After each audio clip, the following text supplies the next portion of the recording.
नमस्कार. तर हे आपलं बकऱ्याचं मटण आहे अर्धा किलो. तर ह्याला कोण बकऱ्याचं बी कोण बोकडाचं पण म्हणतंय.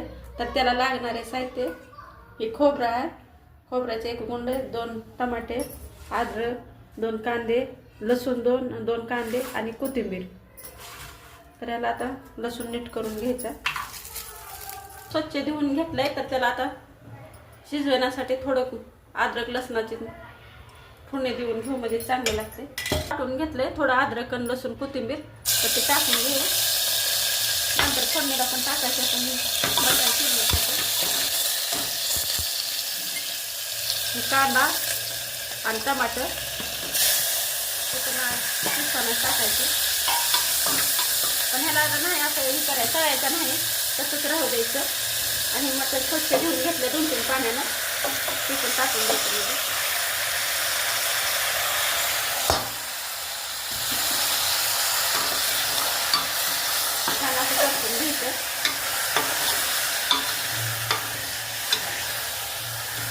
तर छान असं परतून घेतलंय. तर आता हळद टाकून घेऊ. तर कांदा आणि टमाटर मी कच्चच टाकले, त्याला काय लय जास्त परतेलं नाही, कारण का असंच कच्च छान लागतंय. पुन्हा तर ते दुसऱ्या तळून घ्यायचं आहे. तर मीठ टाकून घ्यायचं. आला ना पाणी होतं, 1-2 शिटी काढून घ्यायची, म्हणजे आमच्याच पाण्याने शिजू द्यायचं. चांगलं समजा मिक्स पण होते, छान लागते खायला.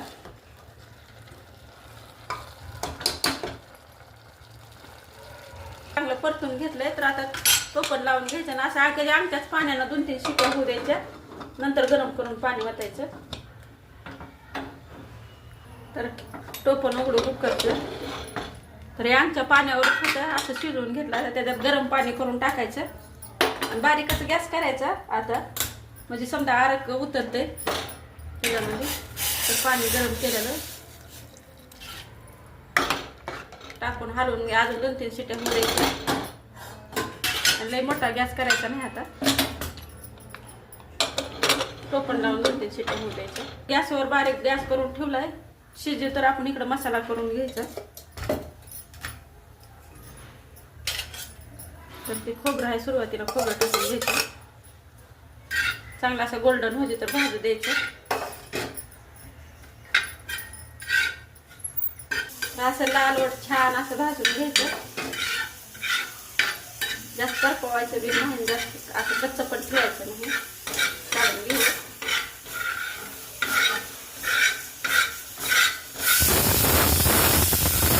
कांदा टाकून घ्यायचा लगेच.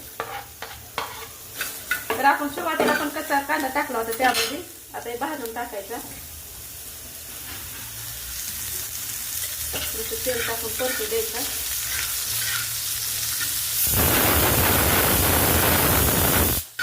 तर असं छान असं परतून घ्यायचा. कांदा आपला चांगला परतलाय, काढून घेऊ. आताच टमाटर लगेच टाकून घ्यायचं. टमाट्याला पण असंच करून घ्यायचं. त्याला कच्चापणा जातोय, त्याला चांगलं परतू द्यायचं टमाट्याला पण. तर टमाटर चांगलं असलं इतळलं तरी समजा मिक्स करून घ्यायचं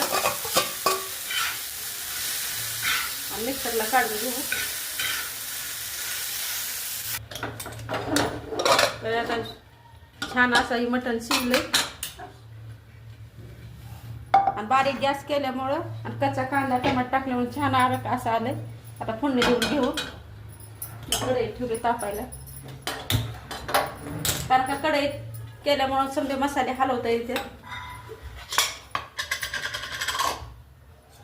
तेल टाकून घ्यायचं.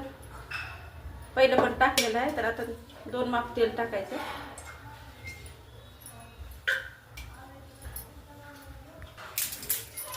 तर हे तेजपत्ता टाकून घ्यायचा.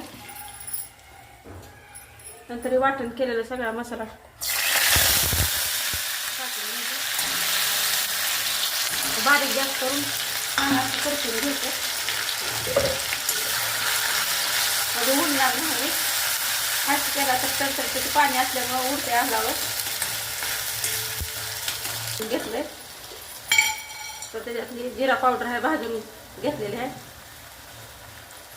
अर्धा चमचा. धना पावडर अर्धा चमचा,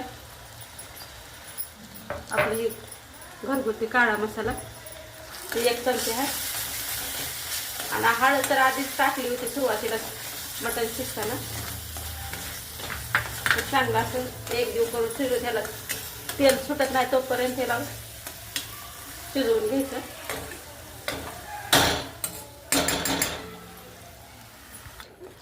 तर थोडंसं पाणी टाकून ह्याला एकदम असं उकळी मारून घ्यायची, म्हणजे चांगलं आपलं शिजून निघते मसाला. वरती झाकण ठेवून बारीकच गॅस करायचा.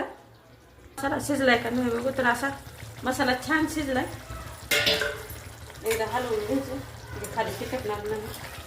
अगदी वरी तरी ती सगळी आली.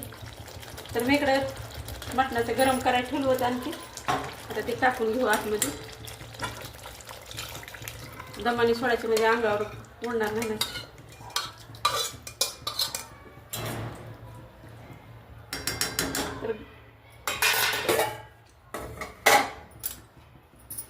तर गरम पाणी ठेवलं होतं.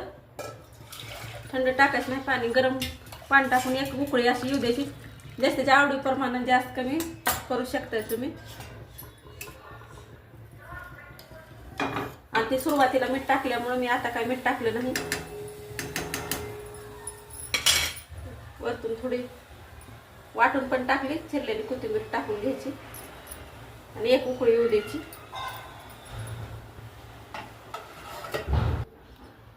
तर आपली ही अशी मटणाची भाजी झणझणीत तयार आहे खाण्यासाठी. अगदी पाहू शकता कशी तरी आली. साध्या पद्धतीने केले. मस्त आहे, खाण्यासाठी तयार झाली.